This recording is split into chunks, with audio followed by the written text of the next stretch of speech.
देखिए, इस वीडियो में हम क्लास 10th का जो नागरिक विषय है उसी का एक चैप्टर हम करने वाले हैं, लोकतंत्र और विविधता।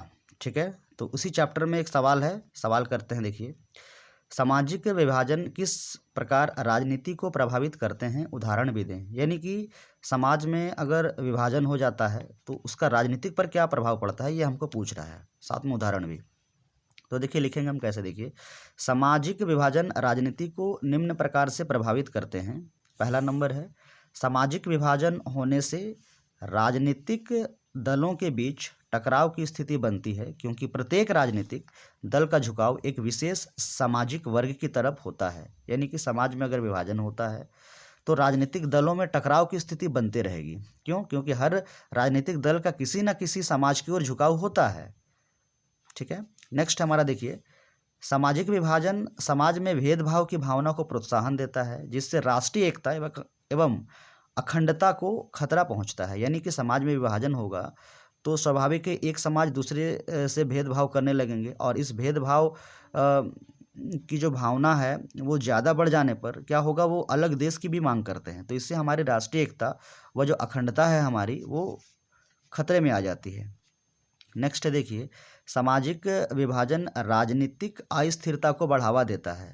देखिए, समाज में अगर विभाजन होगा तो सत्ता में जो रहेगी सरकार, तो उन्हें क्या होता है ना, हमेशा अस्थिरता का सामना करना पड़ता है, क्योंकि समाज के विभाजन हो जाने से विभाजित समाज हमेशा कोई ना कोई ऐसा आंदोलन या कोई हिंसात्मक घटना करती रहती है, जिससे सरकार को इन सब से निपटने में अगर वो असक्षम होती है तो सरकार उनकी गिर भी सकती है। तो ये संभावना बनी रहती है अगर समाज में विभाजन होता है तो। ठीक है, नेक्स्ट देखिए हमारा, सामाजिक विभाजन से वोट बैंक की राजनीतिक शुरू हो जाती है।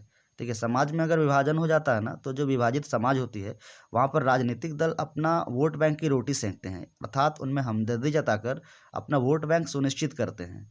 तो इससे क्या है कि लोकतंत्र अपना सही प्रदर्शन नहीं कर पाता है। तो ये समस्या होती है अगर समाज में विभाजन होता है तो।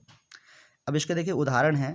पहला नंबर उदाहरण, उत्तरी आयरलैंड में कैथोलिक तथा प्रोटेस्टेंट समुदाय में चले भीषण संघर्ष के कारण वहाँ राजनीतिक अस्थिरता उत्पन्न हुई। देखिए, उत्तरी आयरलैंड जो है, आयरलैंड से 1921 में स्वतंत्र हुआ, और वहाँ पर सामाजिक विभाजन होने के कारण कैथोलिक और प्रोटेस्टेंट वालों में काफ़ी संघर्ष चलता रहा, काफ़ी हिंसा होती रही, और अंत में 1998 में जाकर उत्तरी आयरलैंड यूनाइटेड किंगडम में जुड़ा। तो ये परिणाम होते हैं अगर सामाजिक विभाजन होते हैं तो, राजनीतिक परिणाम, है ना। नेक्स्ट देखिए हमारा उदाहरण, युगोस्लाविया में धार्मिक और जातीय आधार पर हुए राजनीतिक होड़ में युगोस्लाविया 7 देशों में विभाजित हो गया। युगोस्लाविया एक देश हुआ करता था।